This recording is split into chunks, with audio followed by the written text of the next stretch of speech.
G'day guys and welcome back to another video. My name is Corey from designsbyifr.com, and in today's video I want to address some tools which advanced users can use in PC modding. Now, last time we actually addressed some beginners tools which can be used on a budget where you're not actually going to be cutting into the case or damaging the case at all. And today I want to go into that more advanced section of PC modding where you'll be using power tools to drill into the case, to Dremel out some panels and create new panels. So I want to take you through my top 5 tools for PC modding for advanced users and people who are willing to dive into their case and hack into it. And guys, remember, if you are new here, we do lots of videos like this, so consider subscribing. It really helps us out and we do appreciate the support, so I hope you all enjoy. So guys, my tool number 1 would have to be a jigsaw. Now, believe it or not, when I first started PC modding, all I had was a jigsaw, nothing else. It was able to do everything that I needed until I was able to save up a bit more money and afford more power tools. A jigsaw took me from experimenting with case modding to eventually becoming very comfortable with using other power tools that I was able to do more extreme case mods. So really, this is where it all started for me, so I had to include this in my top 5. A jigsaw can do just about anything. It can cut metal, it can cut wood, it can cut acrylic, which is a really great way of creating custom panels in your case. Now, I wouldn't be using the jigsaw for actually cutting the case apart itself. There's plenty of other tools which are better use, and we will certainly get into some of those a bit later on in the video. But I have to say, a jigsaw has been one of my go-to tools for cutting acrylic. You could also use a scroll saw, but it's just so easy to get a jigsaw out, mark up a couple of lines on the acrylic and then start cutting away. Of course, you do need to go through the settings on the jigsaw itself so you get the right settings for cutting that acrylic, because I noticed a lot of people in the comments actually go to cut their acrylic but then it melts back together. That's because they're either using the wrong blade or they've got too high or low a setting. So you just need to do a bit of tweaking with the jigsaw and it should be really good. Now, our second tool of choice, and this goes without saying, every single computer modder would be using a heat gun. You need a heat gun for bending your tubes. So this goes without saying. This has to be one of the most used tools by a PC modder by far. Because you really can't do water cooling without one unless you can find another way of heating those tubes up nice and evenly to bend them. You can also make power supply covers with a heat gun. You heat up the acrylic and then make that bend in the acrylic itself, and different custom panels. It's really great for heating up all of that acrylic. And the good thing about this one is we've actually got a screen on the back, so it tells us different information like temperature, etc., and has different power levels as well. I recommend getting a decent heat gun if you guys are going to be water cooling or getting into bending your acrylic. It comes in really handy as well, so definitely do not cheap out on a heat gun. Anyway, I will have all of these products linked in the description as well, guys, if you wanted to check them out. This is my Bosch Heat Gun. Really recommend this heat gun as well. My next pick would have to be a cordless drill. Drills are really handy for mounting stuff, and you'll see that a lot of PC modders are always drilling into their case to mount reservoirs in different panels, different places. It's good for mounting your acrylic panels, so you might want to drill a hole and screw that in.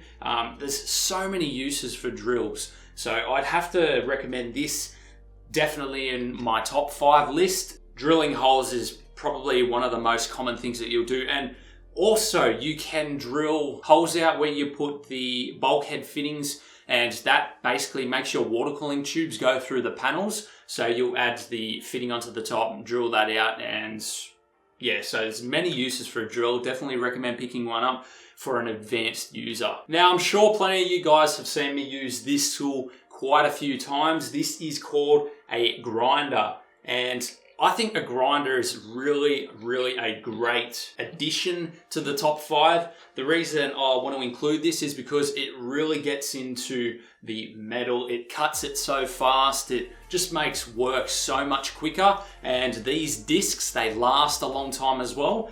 A lot of people would be using the Dremel for a lot of their work. I also use the Dremel, but if you get the bulk of your cutting done with this, then you're not spending so much money on all of those metal cutting discs for the Dremel. this will cut straight through it really fast, and then you can just clean it up with a file.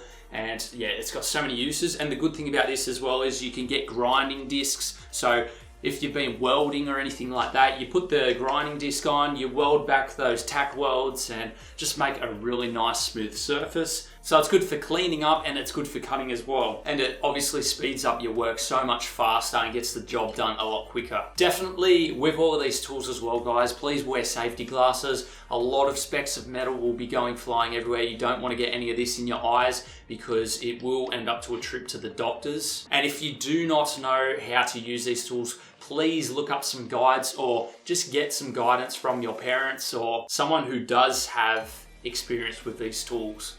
And last but not least, how could I not include this in my top 5? We do have the Dremel rotary tool. Now, actually the newer Dremels come with a quick release, which is what I really want to get for my fitting.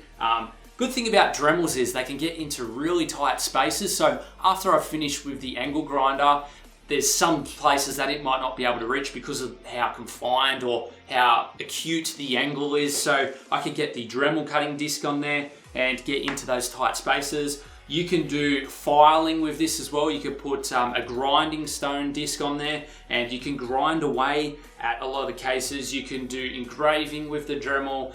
You can do polishing with the Dremel on your acrylic surfaces. The Dremel has endless functions and that's why it's such a good tool, and I think it should be included in the top 5. The only downside to the Dremel is it could pretty much do what all of the other tools could do that I showed you previously, but the fittings are expensive. So you want to try and limit it to where you need to use it. So for all the main case cutting, as I said, use the angle grinder, but then get the Dremel out for the finer things, all the corners. You can do all of your filing with a file, and then you can finish off lightly with the Dremel just to get that really nice finish. And you can even get these sanding discs for the Dremel as well, just to give a nice light finish to deburr any loose metal that's still on your cuts or anything like that. So it's a really handy tool to have, guys. I'd certainly recommend investing in one of these if you have the money for that, but definitely try and save it for those jobs that actually require the Dremel. Otherwise, you're going to be forking out a fortune for all of the spare parts and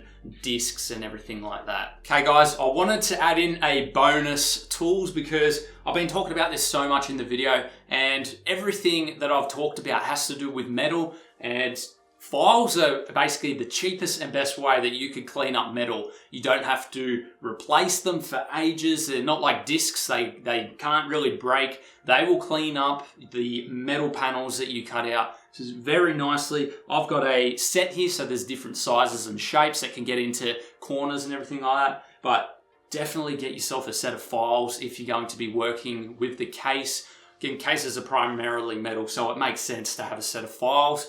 Don't cheap out, guys. Get a decent set and make use of these if you have them, because you'll save the wear and tear on all your power tools, which means you'll have them for a longer time, lasting long, and you are taking care of them a lot better. So guys, every single tool that I just went through is my personal 5 that I would choose. Of course, everyone has their different modding styles, so the list may vary depending on the way that people do their modding. Everything I basically mentioned as well has to do with making acrylic panels or cutting up the case in steel and metal of all types, which is why I wanted to include those files at the end there. Basically, all cases are made of plastic or some sort of metal that are on the market. So these tools are really great for customizing and modifying these cases. Now, there are plenty of other tools that I use. These are just the main ones that are on my list. Anyway, I hope you all enjoyed the video, guys. Please leave any suggestions down below.